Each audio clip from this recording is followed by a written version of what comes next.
Next up in the Super Spies and Secret Lies set from Eureka Classics is The Singing Thief from 1969, directed by Chan Che.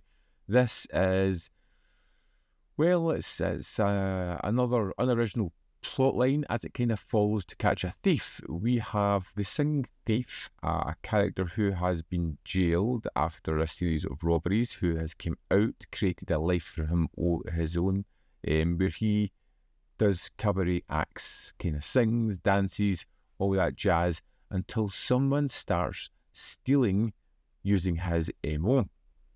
And he is forced back into action as the police keep chasing him down, trying to get him for these robberies, to figure out who's stealing his ideas and who is framing him for all these robberies.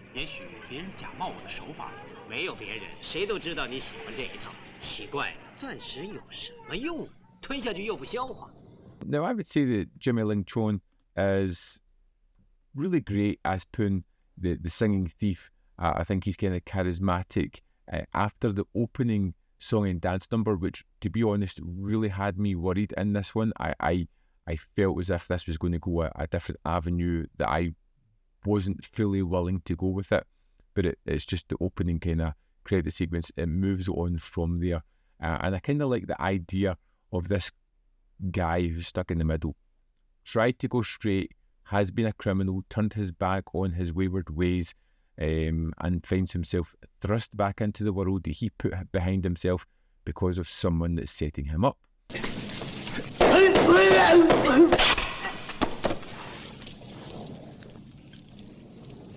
And it slowly dawns on him throughout this investigation that someone set him up initially so that he was jailed. With the help of his friends, with the help of some cohorts, he is going to give the police a merry chase as he somehow tries to track down the person that framed him and is now trying to frame him once more.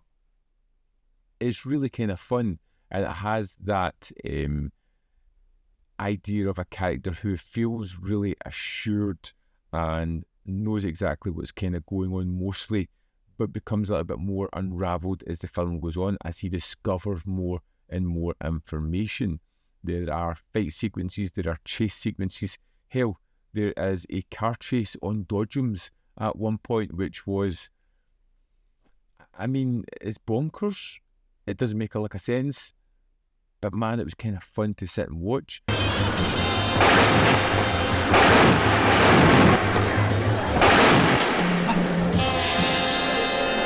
Watching all three of these movies, this one being 87 minutes, really kind of knew what it was doing with its runtime. It keeps the story moving forward, where in the last two movies there have been moments where they kind of fade away down a different path now and again. This one knows exactly the tale it's telling and sticks rigidly to that, and it's all the better for that. It still has the fun moments of the song and dance numbers, the fight sequences, the chases, the reveals and mysteries, but it keeps it all condensed to the main story and keeps it all moving forward. So there's very little downtime on this one, which is probably why it was the most enjoyable film within this set, because 87 minutes, it has a good tale to tell. Whether it's original or not doesn't matter. It knows its tale and it delivers on that.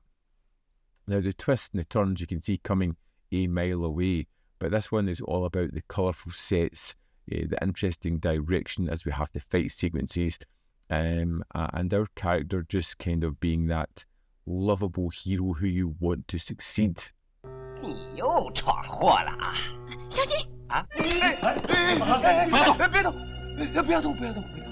Again, one of the things I've loved about all three of these films, and particularly here, is the costuming, the set design, the garish colours and the bright and unusual sets. They all offer a visual flair to the film that really makes it interesting, and the transfers are terrific, so the colour really pop and it really looks terrific.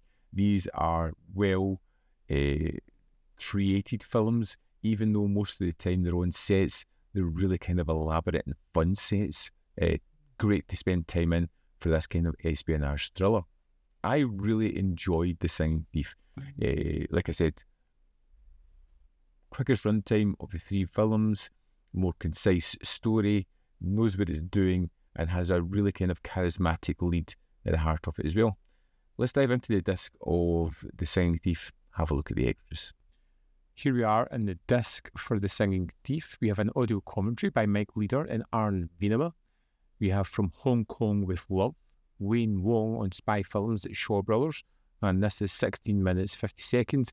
I like this a lot because he's talking about the influence of obviously Bond and Western cinema and clothing and how it was brought into these films, and a slew of films similarly like this. We have International Super Spies, Luella Chapman on Bond Mania in the 1960s, which runs at 21 minutes 51 seconds and is talking all about Bond. The creation of Bond, how it first kind of made it into the zeitgeist, how it got out there, the influences that it had, and how it kind of made a slew of these type of films, and how Bond influenced a lot of different cultures and films. And that's the extras for The Singing Thief. So there we have it. Final film in the Super Spies and Secret Lies set was a winner. Something that was enjoyable. So they were all kind of this runtime and this kind of punchy with the story. I think I would have been more enamoured with the set than what I actually am.